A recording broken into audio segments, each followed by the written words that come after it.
கணவன் மனைவி பிரிவினை, ஆனந்த பைரவர் வழிபாடு. உலகத்தில் எத்தனையோ பைரவர் இருக்கின்றார்கள். இது ஆனந்த பைரவர் வழிபாடு என்பது ஒரு சிறப்பான விஷயம். இந்த ஆனந்த பைரவர் வழிபாடு என்பது சிவபெருமான் ருத்ர தாண்டவம் ஆடும்போது காளி எதிரே ஆடி ஒன்றுக்கொன்று வாக்குவாதம் முற்றி இருவரும் பிரிந்த நிலை. அந்த பிரிந்த நிலையிலே அவர்கள் இருவரும் சமரசம் ஆகும்போது பைரவர் பைரவியாக வருகின்றார்கள். ஆனந்த பைரவராகவும் பைரவியாகவும் வருகின்றார்கள். அப்படி வரும்போது ஒரு விஷயத்தை நன்றாக தெரிந்து கொள்ள வேண்டும். கணவனும் மனைவியும் பிரிந்திருந்தால் அந்த பிரிந்தவர்கள் ஒன்று கூடும்போது மீண்டும் சேரும்போது என்ன செய்து கொள்ள வேண்டும், எப்படி செய்ய வேண்டும், இதை பலர் அறியாமல் மீண்டும் மீண்டும் பிரிந்து சென்று விடுகின்றார்கள். ஒரு குழந்தை பிறக்கின்றது, ஒற்றுமையாக இருக்கிறார்கள், சண்டை போட்டு பிரிகின்றார்கள். சற்று காலம் கழிந்த பிறகு இரண்டாவது குழந்தை பிறக்கின்றது, பிறகு பிரிகின்றார்கள். தினமும் சண்டை, பிரிவு, பகல் இரவு பாராத சண்டைகள். இதை தீர்ப்பதற்கு ஒரே வழி என்ன? பைரவர் என்ன செய்தார்? காளி பிரியாமல் இருப்பதற்கு அழகான ஒரு யோசனை செய்தார். அவர் கையில் இருப்பது முள்பாதிரி என்னும் கம்பு. அந்த முள்பாதிரி என்னும் கம்பில் முழுவதுமாக முள் போல் இருக்கும். இந்த முள்பாதிரி வேர் என்பது நாட்டு மருந்து கடையிலே கிடைக்கும்.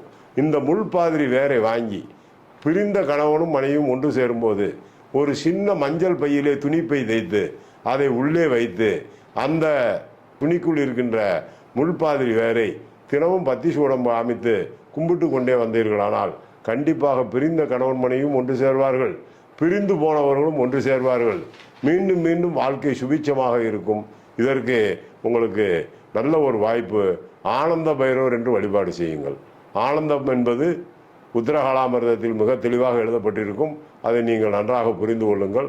ஆனந்தமான வாழ்க்கை என்பது கிடைக்கும் என்பதை ஆனந்த பைரவர் மூலமாக அறிந்து கொள்ளுங்கள்.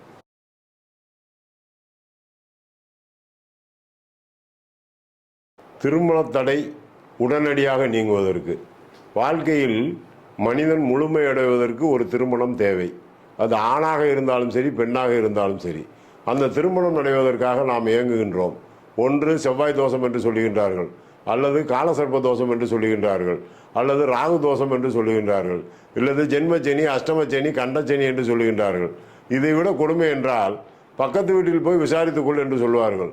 நமக்கு பக்கத்து வீட்டுக்காரன் பாத சனியாக இருக்கின்றான், அடுத்த வீட்டுக்காரன் அஷ்டமச்சனியாக இருக்கின்றான், எதிர்த்த வீட்டுக்காரன் ஏழரை சனியாக இருக்கும் பொழுது நம்மை பற்றி எப்படி நல்லது சொல்வான்? அப்பொழுது நம் பிள்ளைகளுக்கு எப்படி திருமணம் நடக்கும்? குற்றம் குறை கண்டுபிடிப்பதே மனிதனுடைய மனோநிலை. இதிலே விவாகம் நடைபெறுவதற்கு ஒரு சின்ன வேலை. உங்கள் வீட்டின் முன்னால் செவ்வாய்க்கிழமை அன்று நவக்கிரக கோலம் போடுங்கள். அதிலே செவ்வாய் பகவான் அன்று செவ்வாய்க்கிழமை அன்று செவ்வாய் பகவானுக்குரிய கோலம் போடுங்கள். அதிலே தினை மாவை மாரியம்மன் கோவிலுக்கு மாவிளக்கு செய்வது போல் செய்து அந்த செவ்வாய்க்கிழமை கோலத்தின் மேல் வைத்து செவ்வாய்க்கிழமை காலை 6 to 7 அல்லது இரவு 8 to 9 இல்லது மதியம் 1 to 2 செவ்வாய் ஓரையிலே அந்த தீபத்தை ஏற்றி அந்த தீபத்தை கோலத்தின் மேலே தனியாக வைக்கக்கூடாது. அதை ஒரு சின்ன பூசணி இலை அப்படி அல்லது புரச இலை என்று ஒன்று இருக்கின்றது, புரச இலை வைத்து அதன் முன்னால் சிறிது தூரம் பருப்பை வைத்து செவ்வாய் பகவானை நினைத்து வழிபாடு செய்து கண்டிப்பாக நீங்கள் ஒரு முறை இல்லை 11 முறை 11 வாரங்கள் போடுங்கள். நல்ல ஜாதகங்கள், நல்ல வரன்கள் தேடி வரும். அருமையான வாழ்க்கை இருக்கும். செவ்வாய் தோஷம் நிவர்த்தியாகும்.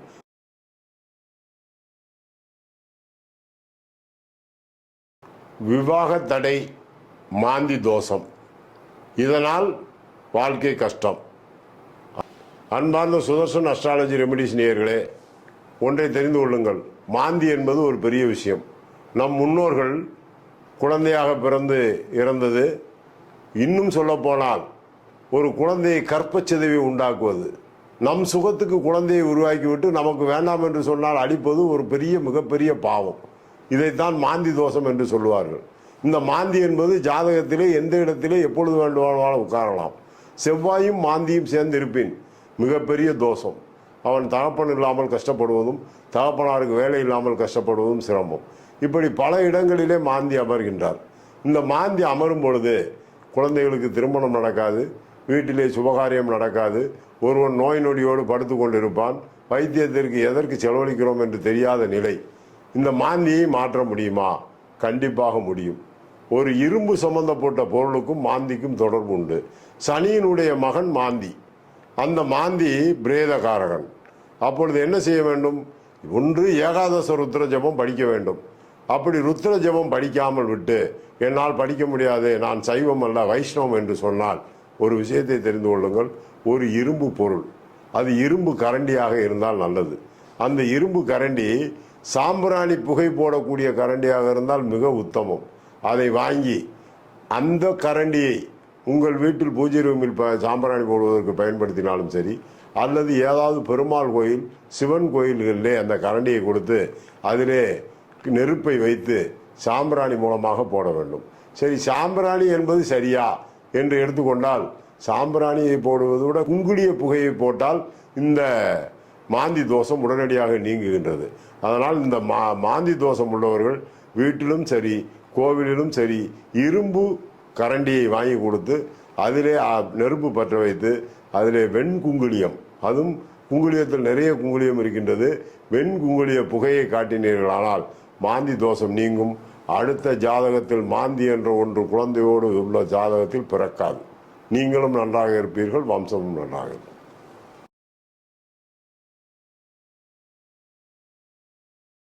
திருவோணம் ரோகிணி நட்சத்திரத்தில் பிறந்தவர்களுக்கு பணவரவு செய்வதற்கு ஏற்ற இடமும் ஏற்ற பொருளும் பரிகாரமும். ஒன்றை தெரிந்து கொள்ளுங்கள், இந்த திருவோணம் என்பது 159 என்று சொல்லக்கூடிய ஜோதிட கலை. 1, 5, 9 என்பதை திரிகோணம் என்றும் 4, 7, 10 என்பதை கேந்திரம் என்றும் நாம் சொல்லுகின்றோம். எந்த கேந்திரம் ஏந்தினாலும் திரிகோணம் ஏந்தினாலும் ஒரு விஷயத்தை நன்றாக தெரிந்து கொள்ள வேண்டும். இந்த திருவோணத்திற்கும் ரோஹிணிக்கும் ஒரு பெரிய சம்பந்தம் உண்டு. ரோஹிணி என்பது சந்திரன் உச்சமான இடம். ரிஷபராசி ரிஷப லக்னத்தில் எவன் ஒருவன் பிறக்கின்றானோ அவனுக்கு முன்ஜென்ம ஆன்மாவனுடைய தொடர்பு உண்டு. அதேபோல் திருவோண நட்சத்திரத்திலே பிறந்தவர்கள் குற்றாலத்தில் இருக்கின்ற குற்றாலநாதர் குலலாமணி அம்மாள் சன்னதியில் இருக்கின்ற தரணி பீடத்தில் இருக்கின்ற ஆதி பராசக்தி அம்மையினுடைய பீடத்தை தரிசிக்காதவன் திருவோண நட்சத்திரத்திலே பிறந்தால் தெருவோடு தான் எடுத்துக்கொண்டு போக வேண்டும். அப்பொழுது ஒவ்வொரு திருவோணம் நட்சத்திரம் அன்றும் அங்கே தரணி பீடத்திலே மதியம் 12 மணிக்கு மகாலட்சுமி பூஜை நடைபெறுகின்றது. தேங்காயை உடைத்து அதில் தீபம் போட்டு வழிபாடு செய்வார்கள். அதை பார்த்து விட்டு வந்து விட்டார்களானால் நிச்சயமாக திருவோண நட்சத்திரத்துக்காரர்களுக்கு யோகம் அள்ளித்தந்த பாடுதான். சரி, ரோஹிணி நட்சத்திரம் என்ன செய்யும்? அதை நன்றாக தெரிந்து கொள்ள வேண்டும். ரோஹிணி நட்சத்திரத்தில் பிறந்தவர்கள் கடக ராசிக்காரர்களை எடுத்துக்கொண்டு புனர்பூசம் 4ஆம் பாதம், பூசம் 4 பாதம், ஆயில்யம் 4 பாதத்திலே கொண்டு அவர்களோடு சேர்ந்து செய்தீர்களானால் அவர்கள் ராசிக்கு 11, ஜல ராசிக்கு அது உச்சமான இடம் நட்சத்திரம். அப்படி செய்தீர்களானால் அவர்களோடு சேர்ந்து தொழில் செய்யுங்கள். அப்படி செய்ய முடியவில்லையானால் ரோஹிணி நட்சத்திரத்தன்று நரசிம்மர் வழிபாடு, கடுமையான நரசிம்மர் வழிபாடு. நரசிம்மம் என்பது அகோர தெய்வம். அந்த நரசிம்மரை நீங்கள் வழிபாடு செய்து செந்தூரம் சாற்றி அதற்கு ஒரு முத்து, அந்த முத்து என்பது என்ன? முத்தை 10 முத்தை எடை போட்டு கடையில் பார்த்தீர்களால் ஒரு முத்து எடை கூட இருக்கும், அதுவே சுத்தமான முத்து. அந்த முத்தை வாங்கி அதை உங்கள் வீட்டிலே பன்னீரிலே வைத்து அந்த முத்தை கொண்டு போய் நரசிம்மர் முன்னால் வைத்து தீபம் ஏற்றி வழிபாடு செய்துவிட்டு முத்தை வீட்டுக்கு எடுத்து வந்து உங்கள் பணப்பெட்டியில் வையுங்கள். அந்த முத்து பொற்கிளியாக மாறும். எங்கே போனாலும் சன்மானங்களும் உங்களை தேடி வரும். அரசு சம்பந்தப்பட்ட விஷயங்களில் வெற்றி அடைவீர்கள். காதல் தோல்வி முதல் தரித்திரம் வரை எல்லாமே நீங்கும். மீண்டும் சந்திக்கிறேன்.